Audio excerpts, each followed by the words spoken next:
श्री स्वामी समर्थ। आज मी तुम्हाला श्री दत्त अनघालक्ष्मी व्रत त्या पूजेची माहिती व नियम सांगणार आहे आणि प्रत्यक्ष पूजा कशी मांडायची ते सुद्धा दाखवणार आहे। त्यामुळे कृपया व्हिडिओ शेवटपर्यंत पहा आणि जास्तीत जास्त लाईक, शेअर आणि चॅनलला सबस्क्राईब केलं नसेल तर सबस्क्राईब नक्की करा। श्री दत्त अनघालक्ष्मी व्रत पूजेची माहिती व नियम। हे व्रत सुख, शांती, धनसंपत्ती व श्री अनघदत्त कृपा मिळवण्यासाठी करवायचे आहे। अघ म्हणजे पाप व अष्टमी म्हणजे अष्ट ऐश्वर्य व वैभव। पाप नाहीसे होऊन दाम्पत्य सुख, संतान प्राप्ती, ऐश्वर्य प्राप्ती व सर्व रोग निरसन, दुर्भाग्य नाश, मानसिक क्लेश निवारण, ऋणमोचन, असाध्य कार्यात यश प्राप्तीसाठी व दाम्पत्य सुखासाठी हे व्रत अवश्य करावे। लहान थोर, स्त्री किंवा पुरुष कोणीही हे व्रत करू शकते। विवाह इच्छुक कन्यांनी कृष्ण पक्षातील अष्टमी पासून या व्रतास सुरुवात करावी।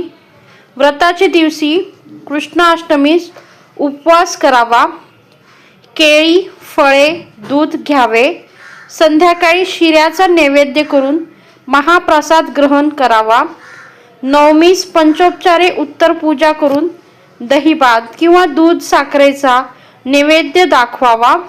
घरातील सर्व मंडळींनी देवदर्शन घेऊन पूजा विसर्जित करून घरातील सर्वांनी व्रतसूत्र म्हणजे जो आपण लाल दोरा पूजेत ठेवलेला आहे तो स्त्रियांनी डाव्या हातात आणि पुरुषांनी उजव्या हातात बांधून घ्यायचा आहे, धारण करावा। कलशातील डहळ्या काढून कलशातील पाणी तुळशी वृंदावनात ओतावे। पूजेचे साहित्य: हळद, कुंकू, अष्टगंध, रांगोळी, फुले, दुर्वा, तुळशीची पाने, बेल, उदबत्ती, निरंजन, कापूर, कापसाची वस्त्रे, पंचामृत, अत्तर, पाट किंवा चौरंग, पळी, भांडे, तांब्या, 2 तामण, घंटा, समई, आंब्याचे डहाळे आपल्याला कलशाच्या पाण्यामध्ये आंब्याचा डगळा ठेवायचा आहे। जर तुमच्याकडे आंब्याची पानं नाही मिळाली तर तुम्ही विड्याची पानं सुद्धा तिथं 5 वापरू शकता किंवा उंबराची पानं जरी वापरली तरी चालेल, पण इतर कोणतीही पानं तुम्ही वापरू नका। गूळ, खोबरं, ब्लाउज पीस 1, केळी, फळे, ब्लाउज पीस म्हणजे आपल्याला अनघालक्ष्मीची ओटी ठेवायची आहे समोर, केळी, फळे, नारळ 1, 12 सुपाऱ्या। आता 12 सुपाऱ्यामध्ये 8 हे दत्त अनघालक्ष्मीचे पुत्र आहेत आणि 9वी सुपारी गणपतीची आणि समोर 5 सुपाऱ्या लागतात विड्यावरती। 4 खारका, 5 खारका, 5 बदाम, तांदूळ, सुट्टी नाणी, विड्याची पाने, श्री दत्तात्रय अनघा देवीचा फोटो किंवा प्रतिमा।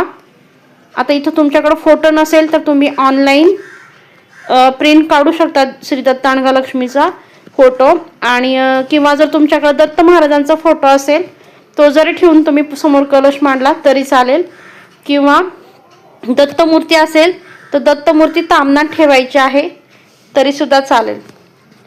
लाल दोरा, जानवे, हार, गजरा, पेढे। आता इथं पूजेची जागा झाडून पुसून स्वच्छ करून घ्यावी। चौरंग ठेवावा, त्यावर वस्त्र घालून त्याभोवती रांगोळी काढावी। वस्त्रावर मध्यभागी 1 मूठ तांदूळ घालून पूर्वेपासून 8 दिशेस 1 मूठ तांदूळ घालावे। मध्यभागी पाण्याने भरलेला कलश ठेवून त्याला 5 हळदी कुंकवाची बोटे ओढावी। त्यामध्ये सुपारी, नाणे, आंब्याचा डगळा, गंध, अक्षता, फूल वाहावे। त्यावर तांदळाने भरलेले तामण ठेवून त्यात अनघदत्ताचा फोटो किंवा अनघदत्ताची मूर्ती किंवा तुम्ही 2 सुपाऱ्या अनघदत्त म्हणून सुपारी, अनघालक्ष्मी म्हणून 2 सुपाऱ्या जरी ठेवल्यात तरी चालतं। आपल्या उजव्या हातास 1 मूठ तांदूळ ठेवून त्यावर गणपतीची सुपारी ठेवावी। समोर 2 विडे, समोर 5 विडे ठेवायचे आहेत, 5 फळं ठेवायचे आहेत। श्री दत्ताच्या फोटो अथवा प्रतिमेजवळ लाल दोरा, व्रतसूत्र म्हणतात त्याला, ते ठेवायचं आहे। व्रत समाप्तीनंतर तो पुरुषांनी उजव्या मनगटास तर स्त्रियांनी तो डाव्या मनगटास धारण करावा। नैवेद्यास फळे, बोरे, शिरा व महानैवेद्य करावा। 11 गृहस्थांना जेव्हा आपले 12 पूजा पूर्ण होतील तेव्हा आपण आपल्याला शक्य असेल तर 11 गृहस्थांना भोजन किंवा शिदा सामुग्री दान करायची आहे. जर तुम्हाला शक्य नसेल तर तुम्ही एखाद्या मंदिरात ब्राह्मणाला जरी शिदा दान केली आणि ती पूजेत जी आपण दक्षिणा ठेवली होती आता आमनामध्ये ती दक्षिणा आणि शिदा दान केलं तरी चालतं. नंतर आपली मनोकामना अणगदत्ता सांगून प्रार्थना करून कथा वाचावी. सायंकाळी आरती करून नैवेद्य दाखवावा. श्री दत्त अनघालक्ष्मी व्रताची पुस्तिका व फळ दान करावं. आपण जसं मार्गशीर्ष गुरुवारचं उद्यापन करताना हळदी कुंकू करतो, एक एक पुस्तक वाटतं. जर तुम्हाला शक्य असेल तर या व्रताचं पुस्तक तुम्ही देऊ शकता. जर तुमच्याकडे व्रत पुस्तक नसेल तर तुम्ही यूट्यूबला किंवा मी सुद्धा ह्या चॅनलला कथा टाकणार आहे, ती कथा तुम्ही लावली घरात आणि आरती केली तरी चालेल. नवमीस पंचोपचारे पूजा करून दहीभात किंवा दूध साखरेचा नैवेद्य दाखवायचा आहे आणि घरातील सर्व मंडळींनी देवदर्शन घेऊन पूजा विसर्जित करून घरातील सर्वांना व्रतसूत्र धारण करावे. अशा प्रकारे ही पूजा मांडायची आहे. मी प्रत्यक्ष पूजेचा व्हिडिओ मी पुढच्या व्हिडिओमध्ये अपलोड करणार आहे, तर कृपया पाहायला विसरू नका आणि चॅनलला सबस्क्राईब करा. धन्यवाद. श्री स्वामी समर्थ. श्री गुरुदेव दत्त.